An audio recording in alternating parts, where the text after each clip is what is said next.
In a surprising turn of events, the Mercury map for Battlefield 5 has been released a day early, and I managed to get in, I think, pretty much the first game that was ever created for it publicly. I just happened to be playing at the time, and I went into the multiplayer menu and saw that Frontlines and Domination had disappeared, and that's something I'll talk about in a future video, but a Mercury playlist was in its place, so I just jumped in.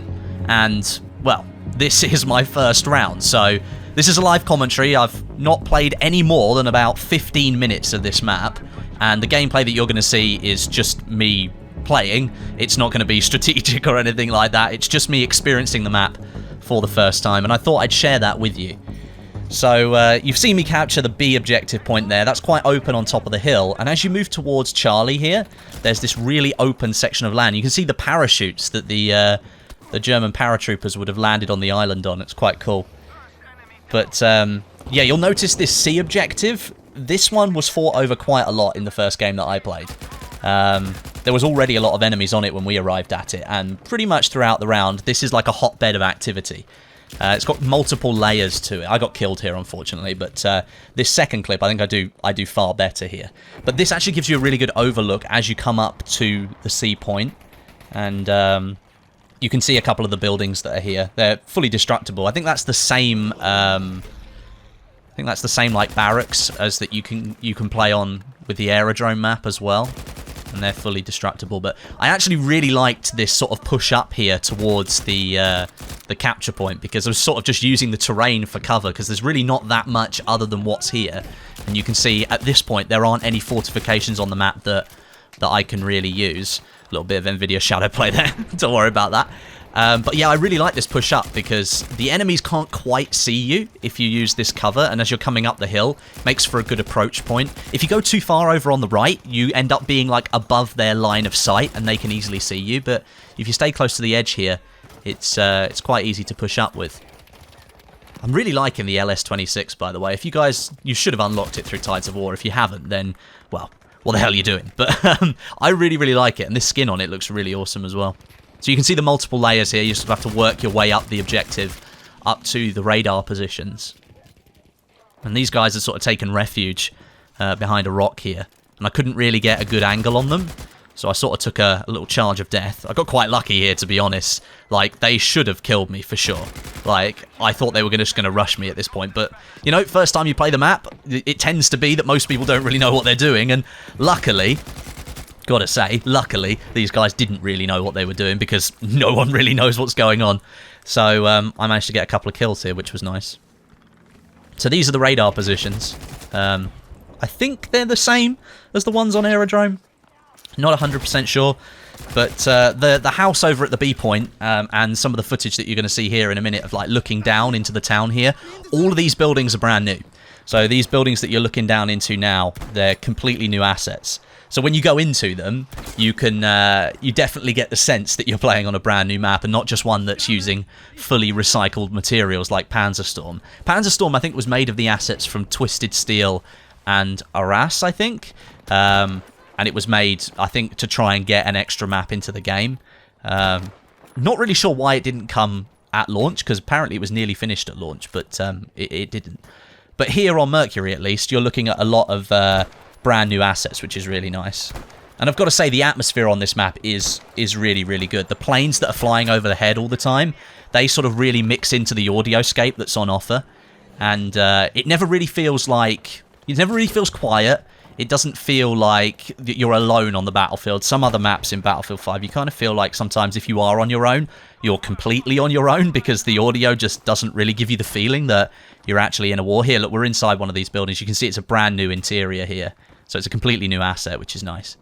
But yeah, the audio on this map is really, really good. The planes sort of make it feel like a proper combat. And there's plenty of them flying over all the time, so you're going to hear that quite a lot. This is the town area. And I've not really got the weapon for it. Obviously, Kar 98's not the best, but you can see that this is going to be a location where if you want to just do infantry versus infantry, this is going to be the place for you. But because all of the buildings are destructible, you can plow a tank through here if you absolutely wanted to. But there's quite a lot of long lines of sight. There's sort of a dip down in the middle of the town here, like a defilade, and that opens up a line of sight across the road.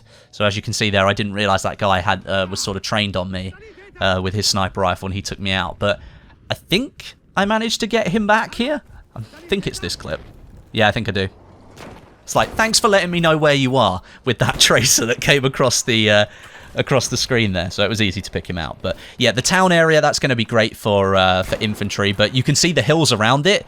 Like, players have got line of sight straight in on you, so expect plenty of Panzerfaust to hit the walls of these houses and to sort of keep your wits about you, because people are pretty much everywhere.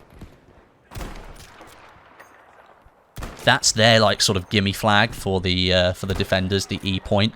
I don't think I actually went that far. Oh, no, that's actually them coming out of their HQ. The E point is here. Through the bush. Yeah, that was actually them coming out of their HQ, which is, you know, that's actually slightly concerning, because that seems to be quite close to the combat zone. And the HQ of the team that I'm playing for, the Germans, is actually sort of hidden over a hill at the back, so you don't quite get that with the British HQ. So we'll have to see how that plays out. Obviously, only played one round, so this is purely my first impressions, but like, so far, I actually really enjoyed this map. Like, the combination of gameplay, there's lots of short, medium, and long ranges for you to sort of engage in. Like here, for example, this guy was sort of like hidden down in the valley, and I managed to get a shot up on that guy. And then I think this guy who was damaging me, I was like, you need to stop doing that. So managed to get rid of him, which was nice. Yeah, but there's a mix of short, medium, and long engagements, and I really, really like that, which means that whatever class you really want to play, you can pretty much go for it. Like, so far, I think I've played support and recon, and here you see me playing as the assault class. I don't do quite so well here, because I spawned in on my own and sort of went off on an adventure, but because the smoke barrage came in, I think that confused everybody that was up here that was on the objective. I'm doing my little mountain goat up the side there. Don't ask me how I managed to get up the side of that mountain. I thought I was going to fall back down, but I didn't. So yeah, there's a good combination of locations here where if you want to play medic, maybe stick down in the town. If you want to play assault, then you can pretty much go everywhere. Recons are probably going to try and take the C location, because you can sort of get full overview of the map if you do that. And then support players, again, they're a little bit like the assault players. They can sort of go anywhere with their mid-range weapons and stuff. This sort of gives you an idea of why medic's not so great for this area of the map.